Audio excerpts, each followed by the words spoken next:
What this bill does is it says there's too many government regulators and regulations. So, to solve it, we're going to add more government regulators and regulations.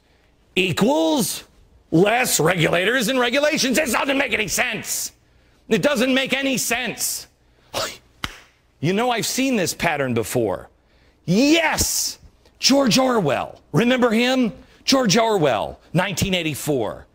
They strapped a bird cage, or a rat cage on the face of the main character and said, 2 + 2 = 5. No, it doesn't. 2 + 2 = 5. No, it doesn't.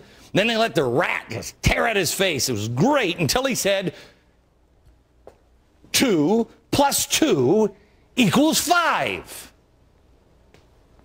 Gang, Big Brother is here. How does a guy who can't figure out how to pay his own damn taxes and has been involved in every step of the financial collapse, Tim Geithner, head something called the Financial Stability Oversight Council? How do we give him the power to seize any financial firm that he finds in danger of default? Is this a constitutional republic anymore? How do we expect him to protect us from the potential threats to the over-financial system? When we're constantly being injured by Congress, how can we seriously look at a Bureau of Consumer Financial Protection created by Congress? How can a bill that just creates a panel that makes recommendations to an outside body like the Fed that they're not required to follow be taken seriously? How can this bill be taken seriously when it does absolutely nothing to touch Fannie and Freddie? You remember Countrywide? Yeah, evil, right? Making crazy loans to borrowers who couldn't handle them. Remember that? Well, 90% of loans originated by Countrywide were sold to Fannie Mae and backed by Ginnie Mae. If there were no Fannie, Freddie, or Ginnie, or any other outdated name you could think of, there'd be no Countrywide, and likely no housing crisis or economic collapse or weird, shady loans going to people like Chris Dodd. And speaking of Countrywide, how can a bill written by Chris Dodd and Barney Frank possibly solve anything when they were right in there, real important, right there with the collapse at every level in the first place? Isn't this a little like asking Mel Gibson to write your company's rules on anger management and racial tolerance? How can we stand by and accept as financial regulation a bill that creates a cottage industry for lawyers by making it easier for lawyers to sue? How is this helping us?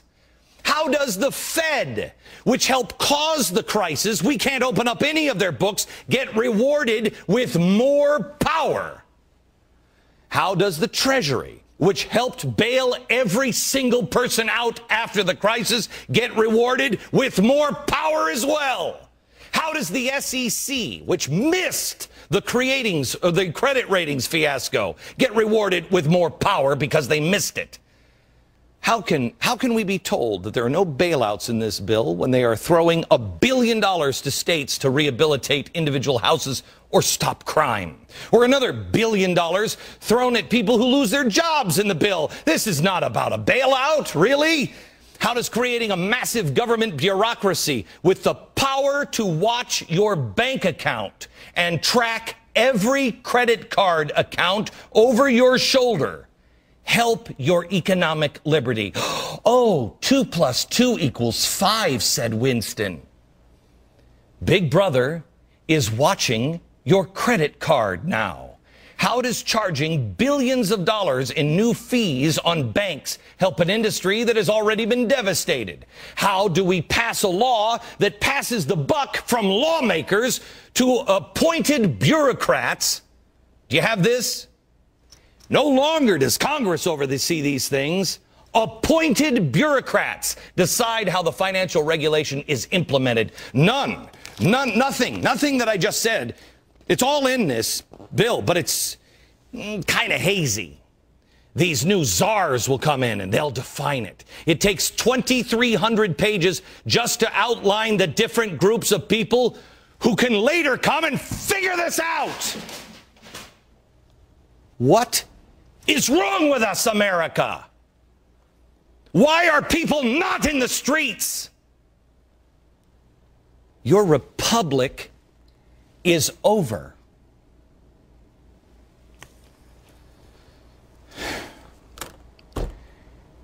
And we are talking about the president firing some woman and blaming it on somebody else.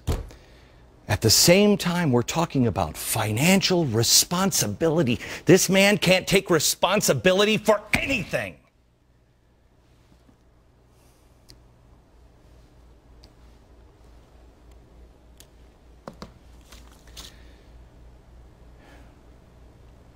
I can't figure this country out. I apologize. I said this morning to my staff, anger is not the answer.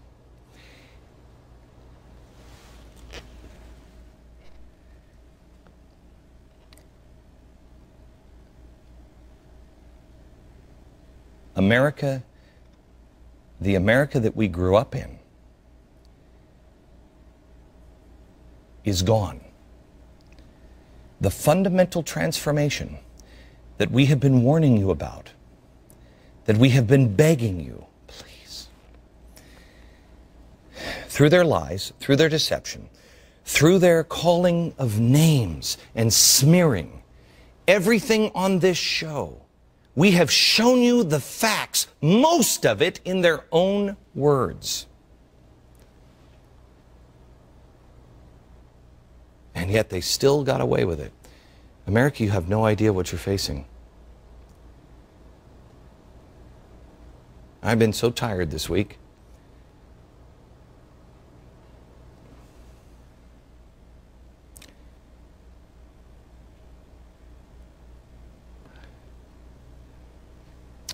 Someday we will share things. Someday we will have a tale to tell. Not today. I've been so tired this week. And I have to tell you, I know you are too. We have been working very hard. The fight must change.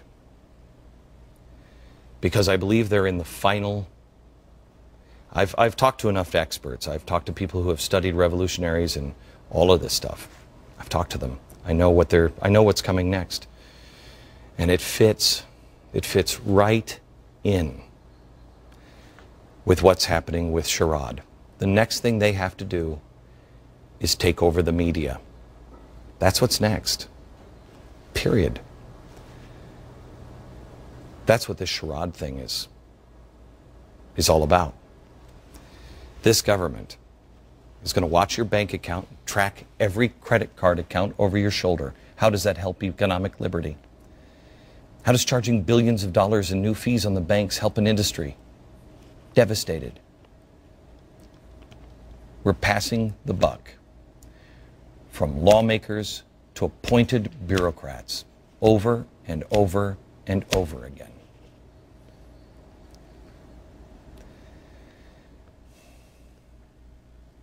America, on radio, I've been diving into a blueprint from the 1960s. We're going to talk about it on TV next week. There are people in and around this White House. They're following huge parts of this plan laid out over 30 years ago. The fundamental transformation of our society comes in two distinct pieces. The first one is a united front against imperialism for a new democracy built on a joint dictatorship of the working class and the poor. Class warfare, anyone? The second, develop out of the new democratic stage, socialism. Remember, we're all socialists now, according to Newsweek magazine. It might be hard to keep track of the phrase that we're currently in, but we are doing it here as the show of record.